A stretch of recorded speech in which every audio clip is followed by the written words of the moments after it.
कहते हैं साम्राज्य धूल में मिल जाते हैं, लेकिन कहानियां वो जिंदा रहती हैं।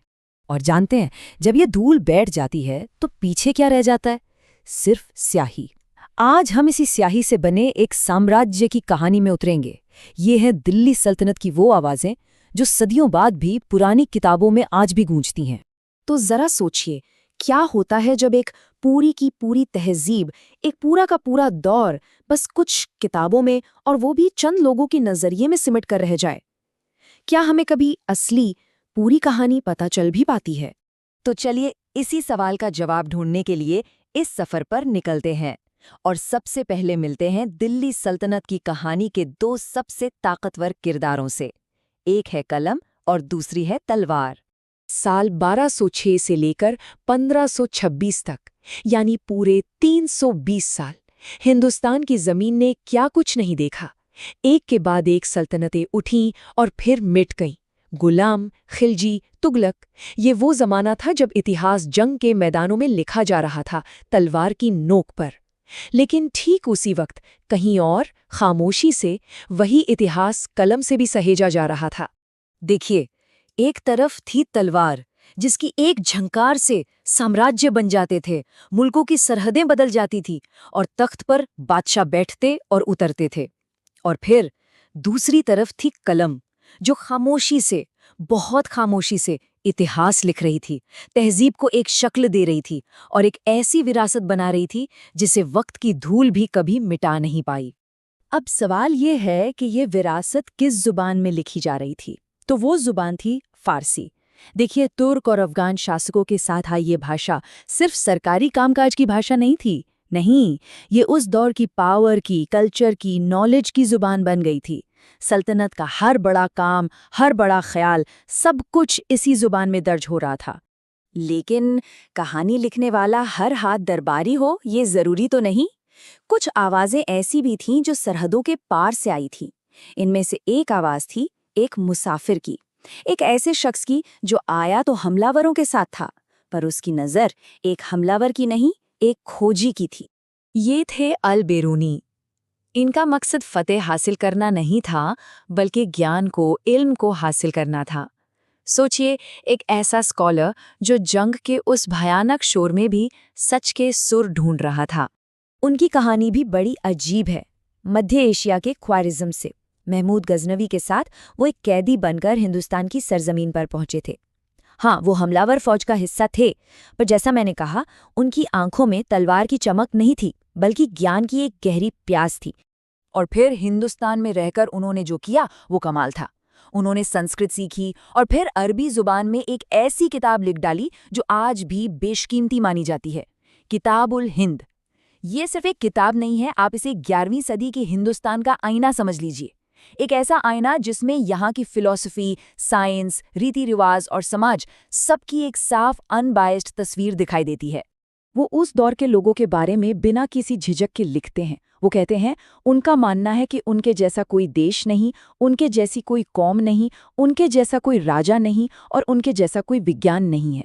अब देखिए, ये एक बाहरी शख्स की पैनी नज़र थी जो बिना किसी लाग लपेट के जैसा देखा वैसा बयान कर रही थी। अच्छा, तो ये तो हुई एक बाहरी शख्स की नज़र।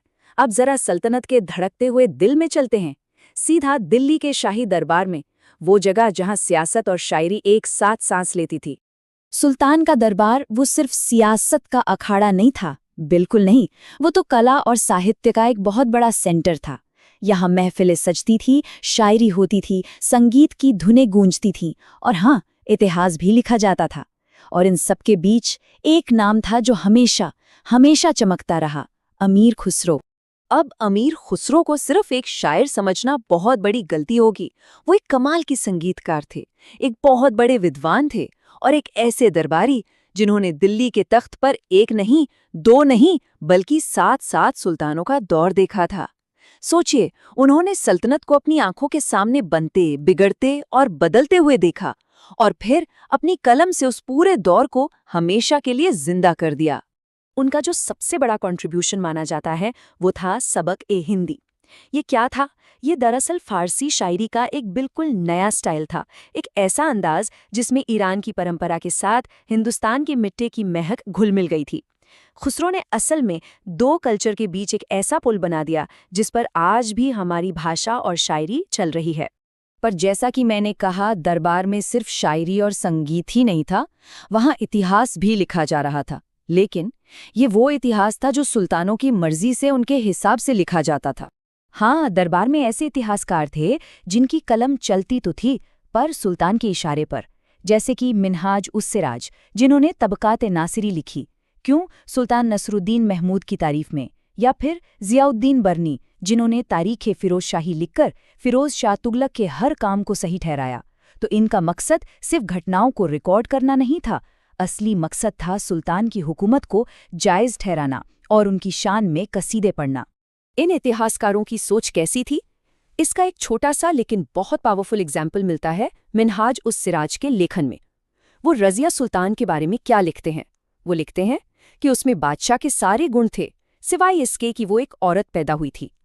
बस ये एक लाइन ही उस पूरे दौर के नज़रिए को साफ साफ दिखा देती है कि कैसे लिखने वाले की अपनी सोच सच्चाई पर हावी हो सकती थी। तो सवाल ये उठता है कि क्या हमें इन दरबारी इतिहासकारों की लिखी हर बात को सच मान लेना चाहिए? क्या इतिहास सिर्फ जीतने वालों की कहानी होती है, या फिर सच इन पन्नों के बीच कहीं और दबा हुआ है? शायद पूरा सच हमें कभी किसी एक किताब में मिल ही नहीं सकता। सच वो तो उन अलग अलग बिखरी हुई आवाज़ों के बीच जो खाली जगह है ना, उसमें छिपा होता है। और यही वो स्याही है जो कभी नहीं मिटती, जो अमर है। आप सोचिए, एक तरफ अल बिरूनी जैसा बाहरी मुसाफिर का आईना, दूसरी तरफ अमीर खुसरो जैसे दरबारी शायर का गीत, और तीसरी तरफ सुल्तान की तारीफ में लिखे गए कसीदे। जब हम इन सभी आवाज़ों को एक साथ सुनते हैं ना, तब जाकर उस गुजरे हुए ज़माने की एक धुंधली सी ही सही पर एक तस्वीर बनती है। एक ऐसी खिड़की खुलती है जो हमें उस खोई हुई दुनिया में झांकने का मौका देती है। देखिए, सल्तनत के बनाए हुए बड़े बड़े किले और मकबरे, वो तो वक्त के साथ खंडर हो गए, पत्थर टूट गए, बिखर गए, लेकिन वो अल्फाज जो स्याही से कागज़ पर उतारे गए थे, वो आज भी, सदियां गुजर जाने के बाद भी जिंदा हैं, और वो हमसे बात करते हैं। तो आखिर में सवाल सिर्फ ये नहीं रह जाता कि अतीत में क्या हुआ था। नहीं, असली सवाल ये है, और ये सवाल आज भी उतना ही ज़रूरी है, कि इतिहास लिखता कौन है और क्यों।